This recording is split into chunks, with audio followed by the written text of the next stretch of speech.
pagi hari yang tiada pernah terlambat bersinar. Cintamu seperti sungai yang mengalir, dan ku tahu betapa dalam kasihmu, dan ku tahu betapa dalam kasihmu, dan ku tahu betapa dalam kasihmu. Bapak, kami ucap syukur, terima kasih Bapak atas kasih-Mu yang begitu besar terhadap kami, anak-anak-Mu di tempat ini Tuhan. Dan tidak hanya bagi kami semua, tetapi juga bagi saudara-saudara kami dimanapun mereka berada Tuhan. Ketika Engkau mengasihi kami Tuhan, Engkau juga mengasihi keluarga kami, Engkau mengasihi keluarga dekat kami, Engkau mengasihi sahabat-sahabat kami juga Tuhan. Bahkan seluruh dunia ini Engkau yang mengasihi Tuhan, dan tidak pernah berhenti kasih-Mu Tuhan. Amin. Karena Engkau adalah Allah yang kasih, Allah kasih. Terima kasih Tuhan. Hari demi hari kami belajar mengenai Engkau Tuhan, untuk kami mengenal Engkau lebih dalam lagi. Karena ketika kami mengenal Engkau Tuhan, kami juga mengenal hidup kami. Amin. Kami mengenal diri kami Tuhan.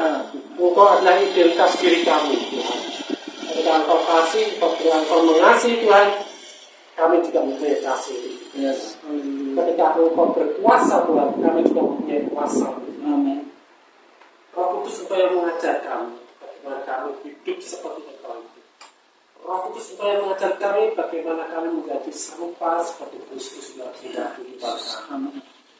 Dan oleh sebab itu pada hari ini kami terkumpul untuk kami belajar, untuk Engkau didik kami Tuhan, melakukan setiap apa yang ingin Engkau lakukan dalam hidup kami Tuhan, menyatakan kerinduan-Mu dalam hidup kami.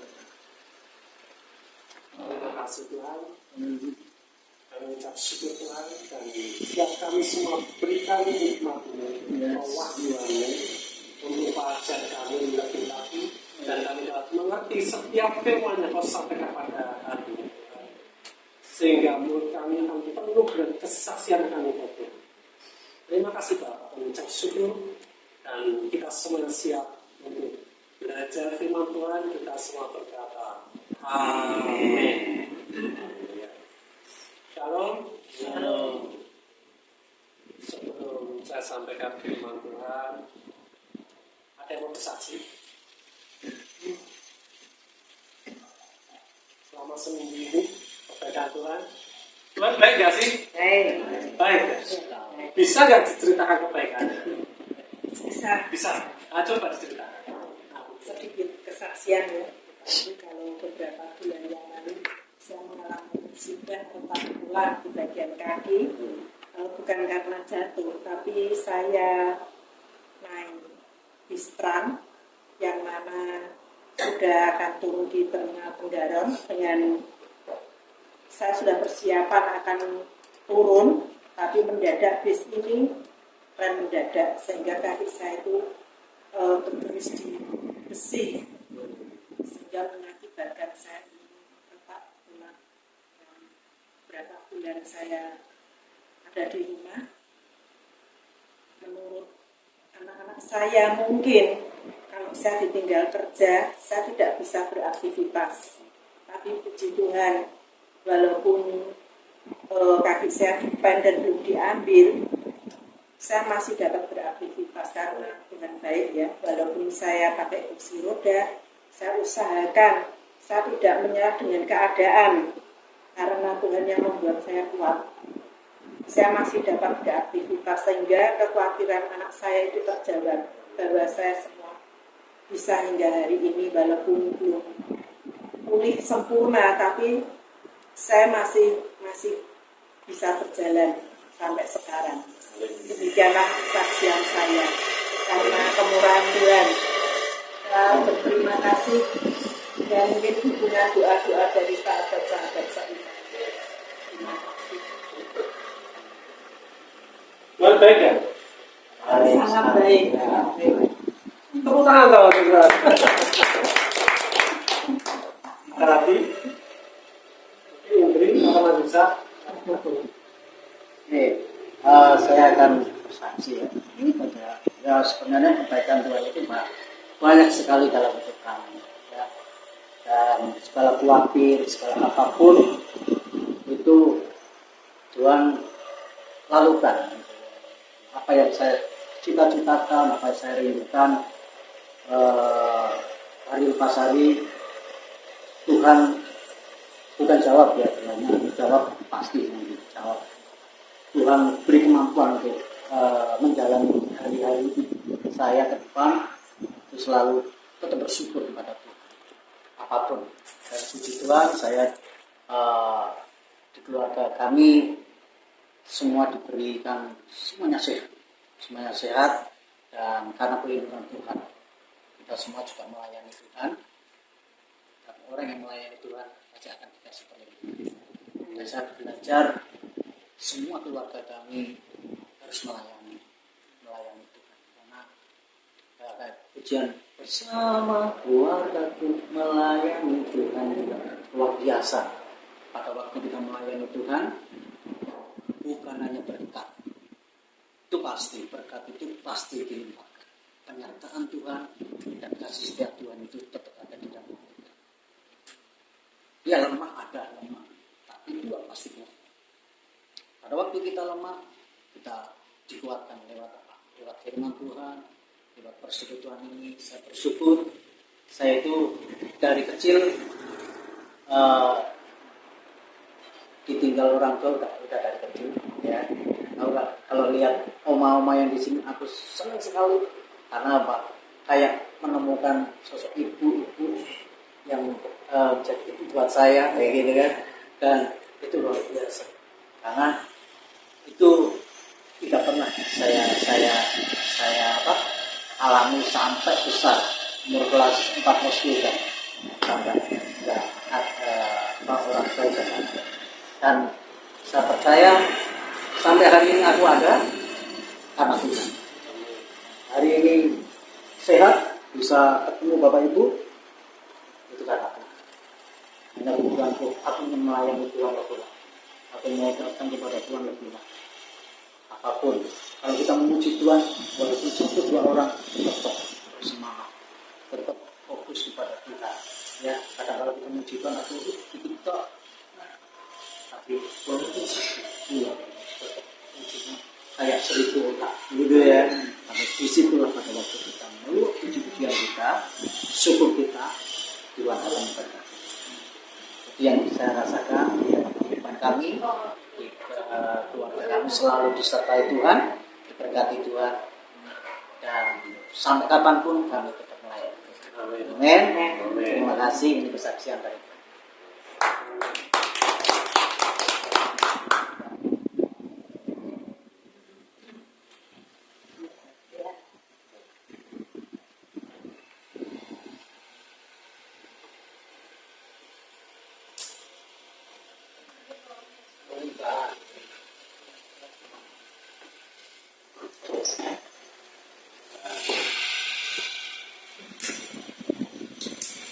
Siapa yang bersuka cita hari ini? Ya, tapi dengan kesaksiannya ya. Terus yang kesaksian itu sangat membangun kita semua. Ya. Lebih baik kesaksian hanya daripada khotbah-khotbah. Ya. Karena kesaksian itu kita mengalami hidup bersama dengan Tuhan. Amin. Nah, ini kesaksian berapa? Misiah 12. Siapa yang lapar? Ini saya nggak jauh-jauh ini, saya juga judulnya lapar bro. Ya, tapi judulnya gini, hanya yang lapar yang diberi makan. Ya. Jadi kalau nggak lapar ya judulnya. Nanti kalau mau makan kan tanya dulu lapar nggak? Kalau nggak lapar jangan makan. Ya. Kita buka di Matius 5 ayat 6. Tapi tak tanya sendiri, siapa yang dalam hidupnya nggak pernah lapar? Ya, tak pasti lapar. Pasti lapar ya. Sehingga kalau lapar terus yang dicari apa? Makanan. Kalau haus pernah nggak? Ya, Yang dicari minuman. Saya beberapa hari ini saya melayani orang tua juga sama Indri. ada orang tua itu udah tua sih memang orang tua ya, sudah 70-an ya. Itu dia bilang saya pengen mati ya kan. Pengen mati. Padahal badannya besar, masih seger. Rasanya kalau ketemu saya rasanya dia ngeluh terus, sakit ini sakit ini, padahal seger kan. Saya pengen mati masa. Pengen mati. Bapak masih bisa makan, masih makanya banyak apa dikit banyak. Lo katanya mau mati kok makannya banyak. Mau mati kok makannya banyak, ya kan ada ya. Nah kalau kepengen mati ya jangan makan, seperti itu. Ya. Nah artinya apa? Kalau kita ini lapar, kalau kita nggak dikasih makan, mati nggak? Mati. Atau kelaparan. Ya. Kalau kita lapar, nggak dikasih makan, kenyang nggak? Ya, enggak. Ya berarti kalau kita makan, kita kenyang, ya kan? Nah, di sini kita Matius 5 berkata seperti ini. Matius 5 ayat 6 berkata, berbahagialah orang yang lapar dan haus. Bisa lapar itu berbahagia. Ya.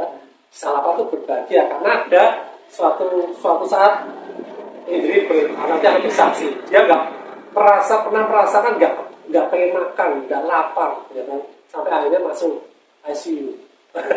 Nanti suatu saat bisa sih, ya kan? Jadi kalau kita terasa lapar, ya kan, itu tidak tanda-tanda yang baik. Tapi tubuh kita ini masih sehat. Ya, kayak ini kami juga lagi ngobatin doginya dia, ya kan, nggak mau makan. Setelah mulai beransur-ansur baik, makannya mulai lahap, ya kan? Mulai banyak. Nah, itu tanda. Ya. Berbahagialah orang yang lapar dan haus akan kebenaran. Ya, karena mereka akan puaskan. Jadi nggak cuma makanan tok, fisik tok yang perlu kenyang, yang lapar, kemudian kenyang. Kalau kita makan ya, kita udah makan, kita kenyang. Kira-kira masih ada cemilan lagi nggak? Nah, masih ada rasa pengen ngemil lagi. Siapa yang di sini yang suka ngemil?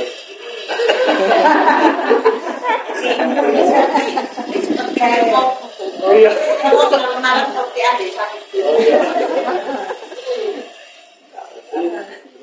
Harus dipuaskan ya. Itu indikator ya masih sehat. Nah, berbahagialah orang yang lapar dan haus akan kebenaran. Di sini kita bicara nggak lapar fisik ya, tetapi lapar jiwa kita. Jiwa kita pun bisa lapar. Ya. Nah, kalau kita lapar fisik kita terasa sekali ya. Kalau kita lapar jiwa kita terasa nggak? Terasa juga ya. Rasanya sudah kering. Ya. Apalagi putus asa, betul nggak? Ya. Kalau kita lapar jiwa kita rasanya kayak orang merindukan sesuatu, benar nggak? Ya. Kayak ini persekutuan ini dimulai dari rasa lapar nggak? Ya kan? Dimulai dari rasa lapar, kepingin bersekutu, kepingin dapat asupan makanan kebenaran. Amin. Kepingin memuji Tuhan, memuliakan Tuhan. Ya. Kalau nggak ada keinginan itu nggak mungkin ada di tempat ini. Amin. Ya. Nah, di alam spiritual kita, maksudnya di alam spiritual, di alam roh kita, jiwa kita ya, mereka yang lapar yang bisa diberi makan. Ya. Kalau kita pasti bisa ngemil, walaupun sudah kenyang. Tapi kalau di alam jiwa kita ini, kalau kita nggak lapar, kita nggak bisa ngemil. Ya. Kita tetap harus lapar. Ya. Nah, hal ini yang akhirnya membuat orang ada yang stuck hidupnya di dalam Tuhan, ada yang terus. Karena apa? Dia merasa cukup kok. Oh, aku sudah S1, aku sudah sadarnya, aku sudah lulus. Apa yang nggak aku pelajari saat ini? Bahkan ada yang S3. Tapi kalau orang itu masih lapar, dia akan belajar terus. Tapi kalau belajar terus, berarti dari S4, S5, S6, S7 enggak ya. Tapi dia akan menggali terus, merenungkan terus firman Tuhan tiap hari. Tapi kalau udah merasa aku cukup kok, aku udah apalagi yang pelajari, ya kan teologi yang tidak menguasai semua, sehingga apa? Ya udah hidupnya gitu-gitu aja. Nanti dia kalau khotbah atau share firman Tuhan, dia buka-buka buku lamanya. Nah kalau makanan ya yang disajikan dari yang lama-lama, kira-kira mau makan enggak? Maunya yang apa? Yang fresh, yang baru, ya kan? Sebentar lagi kita mau makan yang baru kan? Nah, yang masak sih. Ya, itu untuk kepuasan rohani kita. Kita perlu makan, kita perlu lapar, kita akan dikenyangkan, dan itu sebenarnya dorongan dari Tuhan rasa lapar itu. Jadi kita nggak bisa berdiri sendiri. Kita nggak bisa terus, wah aku kepengen belajar ini, enggak. Kalau nggak ada dorongan dari Roh Kudus, nggak mungkin. Nah, kita selalu bekerja sama dengan Roh Kudus, selalu seperti itu. Ya. Nah, kalau kita lihat, ya, Tuhan itu nggak ingin, dia tidak ingin hanya memberikan yang terbaik buat kita. Ya, seperti sharing saya minggu lalu ya. Dia nggak ingin hanya sekedar memberikan kayak misalkan cerita masak wis, aku udah sediakan semuanya. Tapi dia juga ingin mendorong kita untuk menikmati, amin, untuk menerima semua yang dia berikan, semua hadiah yang dia sudah berikan. Itu dia ingin kita juga menerima. Dia mengusahakan. Makanya dia dengan Roh Kudus yang ada di dalam kita ini, dia mendorong kita untuk merasa lapar. Ya, firman-Nya mana? Coba kita lihat ya. Di dalam Yohanes 6 ayat 44. Yohanes 6 ayat 44 dikatakan, tidak ada seorang pun yang dapat datang padaku jikalau dia tidak ditarik oleh Bapa. Ya, yang mengutus aku, dan dia akan kubangkitkan pada hari jalan. Jadi ada inisiatif dari Tuhan untuk supaya kita datang pada Dia. Tadi rasa lapar tadi. Tapi kalau kita rasa lapar kita ditutupi oleh kedagian kita, kesombongan kita, atau wah udah cukup semuanya. Saudara-saudaraku, saya pun sampai saat ini sama Henry, waktu saya sudah melayani Tuhan sekian lama, sampai sekarang itu saya juga masih dimuridkan. Ya, tiap hari. Kami ada guru juga. Guru kami juga dimuridkan. Terus. Ya. Dan kita sekelompok murid yang besar. Karena kita bangsa. Ya kan? Dikatakan firman Tuhan, jadikanlah semua bangsa muridku. Artinya apa? Kita menjadi bangsa murid. Kalau bangsa itu kan besar. Benar nggak? Ya. Bangsa itu nggak sekedar di sini kok. Kita terhubung dengan murid-murid Yesus dimanapun berada. Dan kita semua adalah murid Yesus. Kita semua dimuridkan. Kalau dimuridkan, itu sekarang sudah cukup atau sampai nanti Tuhan datang? Sampai nanti Tuhan datang. Artinya apa? Kalau kita sudah merasa kenyang, kita nggak butuh lagi firman Tuhan, kita nggak butuh asupan makanan dari Tuhan, ya, kita akan berhenti jadi murid. Kita nggak akan jadi seperti apa-apa. Panggilan Tuhan kita harus menjadi serupa seperti Kristus. Ya. Bagaimana kita menjadi serupa seperti Kristus kalau tidak pernah ada yang mengajarkan. Hari demi hari, hari demi hari. Ya, kita diajarkan oleh Roh Kudus. Jadi seseorang itu bisa merasa lapar rohani itu karena dorongan dari Roh Kudus yang ada di dalamnya. Nah, kalau nggak ada Roh Kudus di dalamnya, dia lapar nggak? Nggak bisa lapar. Ya, hidupnya kering dan akhirnya sia-sia. Di bagian firman Tuhan yang lain dikatakan dia tidak hidup tapi dia mati. Makanya ketika kita terima Yesus sebagai Tuhan dan Selamat, dikatakan apa? Engkau tidak lagi mati tapi engkau menjadi hidup oleh karena aku hidup di dalam engkau. Amin. Ya, kalau orang hidup itu makan kan dan harus kenyang. Ya, kalau nggak kenyang, ngemil nggak apa-apa. Ya, simpetin terus. Ya, ngemil firman Tuhan nggak apa-apa. Ya, jadikan hidup.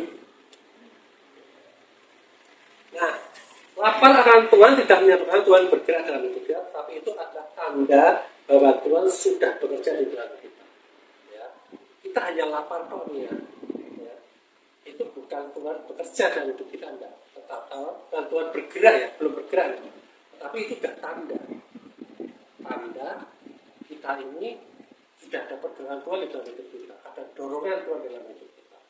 Nah, ketika kita lakukan apa yang Dia sajikan, ya, kita makan. Di situ Tuhan bergerak.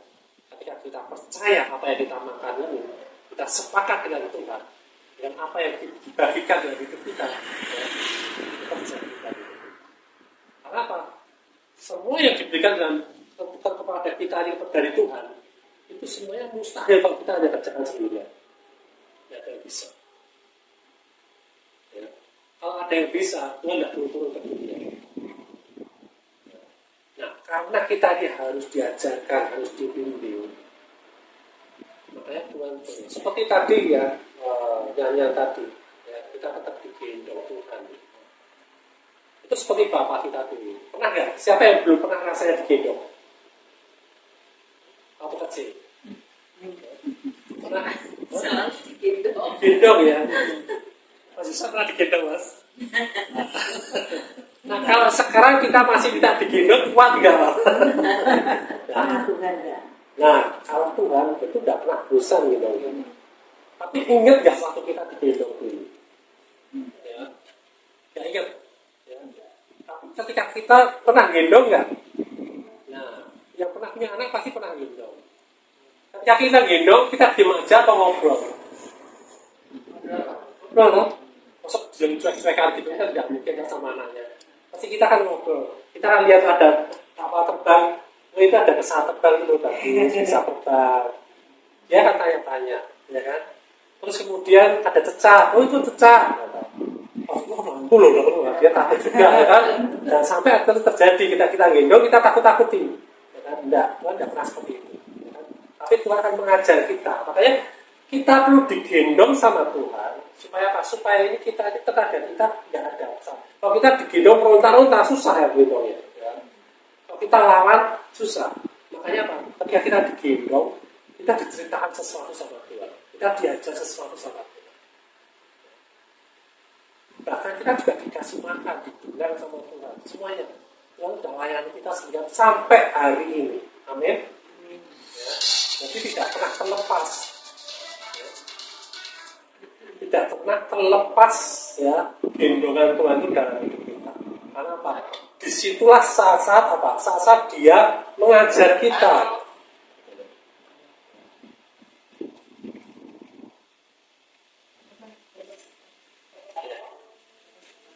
Saudara, kalau kita dikenyangkan ya, ketika kita sudah dikasih makanan sama Tuhan, kita dikenyangkan artinya apa? Dikenyangkan itu artinya apa? Dikenyangkan itu kita artinya diberi penyediaan yang berasal dari surga untuk kita hidup di dunia ini. Jadi, cara kita hidup di dunia ini, itu asalnya dari mana? Dari surga. Ya. Bukan, kalau sering orang bilang seperti ini, kamu harus belajar dari masalah-masalah.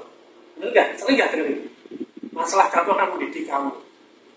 Kamu akan bisa lebih dewasa lagi kalau kamu dapat masalah. Sekarang aku tanya, siapa yang mau dapat masalah? Loh, supaya kita dewasa loh. Siapa mau? Gak ada yang mau, Pak. Siapa yang mau dapat kesulitan itu?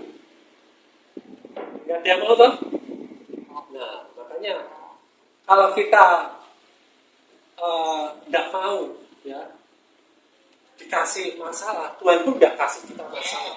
Jadi jangan bilang Tuhan yang kasih kita masalah.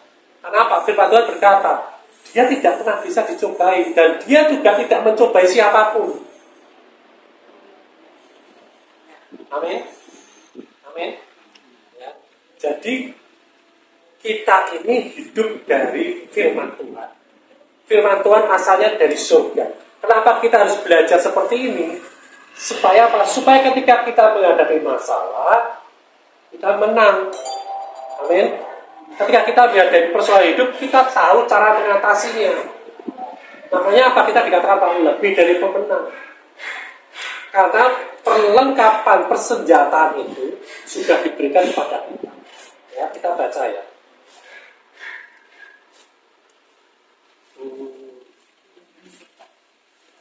Roma 13:14.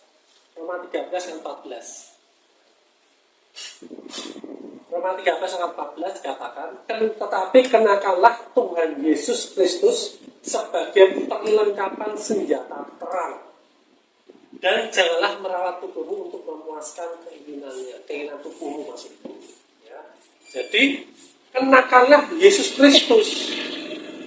Yesus Kristus itu apa? Firman Tuhan. Firman Tuhan itu yang harus kita jadi asupan kita tiap hari, makanan kita tiap hari, sampai kita kenyang, dan kita akan terus lapar dan kenyang terus. Amin. Jangan sampai kita merasa cukup. Saya ini dari awal saya lahir baru sampai sekarang, saudara-saudara, tiap hari ada terus rasa lapar. Rasa laparnya itu kita penasaran gitu. Itu mau apa sih? Firman ini maksudnya apa? Itu bisa seharian ada saya sharingkan dengan teman-teman, sama sahabat saya sharing. Dan saya juga ajak mereka untuk ayo sharing bareng tentang firman Tuhan. Ayo kalau kita nggak tahu sesuatu, ayo kita sharing bareng-bareng, ya, saling membangun. Karena apa? Itu akan mengenyangkan kita. Nah kalau kita kenyang, kita lama-lama akan bertumbuh. Itulah cara Tuhan kasih kita pertumbuhan. Rohani kita ini sudah sempurna. Amin. Roh kita ini sudah tidak tumbuh lagi, karena sudah sama seperti Kristus. Dan kita menjadi satu dengan Kristus belakang. Yang harus bertumbuh apa? Yang harus bertumbuh adalah jiwa kita, pengertian kita akan Kristus. Makanya Tuhan berkata, perbaharui akalku dulu, hari demi hari, perbaharui akalku dulu, supaya kita dipuaskan terus. Ya. Sehingga apa? Spirit kita, artinya semangat kita, jiwa kita ini, ya, semangat terus menjadi roh yang unggul. Seperti kisah Daniel, Sadrach, Meshach, dan Abednego dikatakan di Alkitab, ya, mereka mempunyai roh yang unggul. Yusuf, contohnya seperti Musa juga. Yusuf, Musa, tokoh-tokoh Alkitab, itu mereka punya roh yang unggul. Padahal mereka juga masih berdosa juga kan, masih kadang-kadang berbuat salah. Ya. Tetapi dicatat ya mereka pahlawan-pahlawan iman. Jadi jangan lihat kekurangan kita, memang kita pasti kurang. Kalau kita mengandalkan kebenaran diri kita sendiri, ya. Kalau kita mengandalkan kebenaran diri kita sendiri, kita akan merasa tertutup. Kita bisa ngomong, oh aku udah bener, ya kan? Bahkan kita menegur banyak orang. Ya. Tetapi dalam hati kecil kita, apa ya sih? Aku tidak benar. Ya. Dosa itu nggak cuma tidak hanya orang melakukan kesalahan atau berbuat jahat. Kita tahu itu benar, tapi tidak lakukan, itu juga dosa. Makanya susah, ya, kita untuk tidak berbuat dosa. Makanya Tuhan bilang, ya, kebenaran, kau pilih mana kebenaran dirimu sendiri atau kebenaran Kristus? Mau pilih mana? Ya, karena apa? Yesus sudah menang. Amin. Amin. Jadi jangan tertuduh apapun. Kita tidak perbarui hal budi kita untuk kita melakukan firman Tuhan. Ya. Caranya apa? Percaya, disepakat. Kita berusaha untuk melakukan. Sepakat ya, oh Tuhan, firman Tuhan mengatakan seperti ini, kasihlah sesama manusia, ya. Minta Roh Kudus ajarkan bagaimana caranya. Nanti Roh Kudus akan ajarkan. Oh ternyata kok belum ya, tidak apa-apa. Ya, seperti anak kecil, ya kan? Suruh gambar apa gitu, apa langsung bagus kan enggak? Kadang-kadang kita perlu tuntun anak kita, ya kan? Tangannya kita pegang, kita tuntun dia gambar seperti apa yang kita inginkan. Ya, Tuhan juga seperti itu. Itulah kasih karunia. Karena apa? Semuanya Tuhan yang lakukan dalam hidup kita. Dan kita apa? Sepakat dengan firman itu, ya. Dan kita bergerak di dalam iman. Imannya juga dari Kristus juga. Setiap firman yang kita perkatakan itu terjadi dalam hidup kita.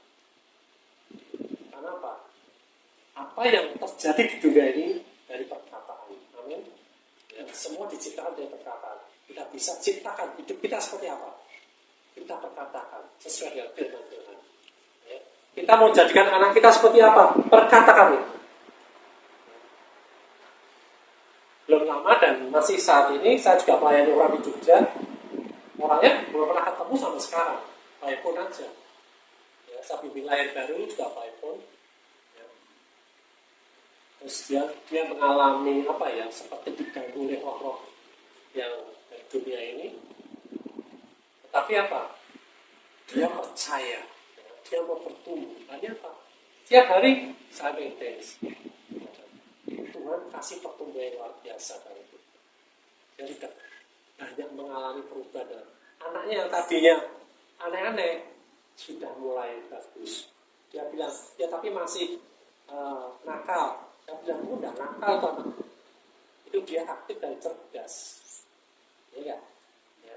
Jadi perkatakan yang baik untuk anak kita, untuk saudara kita, bahkan untuk tubuh kita sendiri. Walaupun kita mengalami kelemahan tubuh, sakit penyakit, ya. Seperti kasus ibuku, ya, baru tadi pagi saya dengar ya, kesaksian, ya, dan tidak cuma satu dua, banyak, ya. Ketika dia mengerti kasih karunia Tuhan dalam hidupnya, mereka berjalan sepakat dengan firman Tuhan di dalam hidupnya, yang sudah di pen itu, ya. Ini kesaksian dokternya sendiri, ya. Kita di dalam Tuhan tidak anti dokter, ya. Karena itu juga dipakai Tuhan luar biasa. Ya. Mereka bersaksi, orang-orang ini dan dokter ini juga pendeta juga ya, Tuhan juga ya. Mengalami mujizat luar biasa ketika mereka harus lepaskan, ternyata pennya sudah tidak ada. Dan itu tidak cuma satu dua. Pennya sudah tidak ada. Pen loh ya.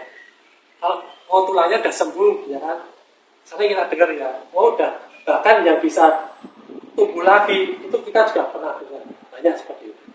Tapi pen yang ditanam di dalam tulang itu bisa tidak. Terus siapa yang ngeluarin? Siapa yang mengoperasi? Artinya apa? Tubuh kita ini, kita yang kendalikan. Kenapa? Kuasa Tuhan sudah diberikan dalam hidup kita. Amin. Ya. Kuasa Roh Kudus yang menuntaskan setiap kerjaan Tuhan sudah diberikan dalam hidup kita. Saat ini kita belajar bagaimana cara menggunakannya. Yaitu dengan iman dan perkataan. Perintahkan pada saat penyakit kita, kamu tidak punya kuasa lagi ya, dalam tubuhku, karena Tuhan sudah menyembuhkan aku. Saat ini keluar dari dalam tubuhku dan tubuhku sehat seperti pada masa muda lagi. Siapa nggak kepengen seperti pada masa muda lagi? Ya, kalau kita nanti touring bulan jalan-jalan, ya, kita bisa sehat. Nah, ya.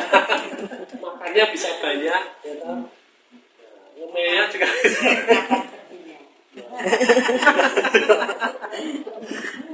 Amin ya. Jadi miliki jiwa yang telah ada rasa lapar akan firman Tuhan, responi. Karena itu dorongan Roh Kudus. Karena apa? Roh Kudus ingin memberikan sesuatu pada hidup kita. Mau memperbarui hidup kita, mau membangun hidup kita untuk menjadi lebih baik lagi, lebih baik lagi. Amin. Haleluya. Kita berdoa.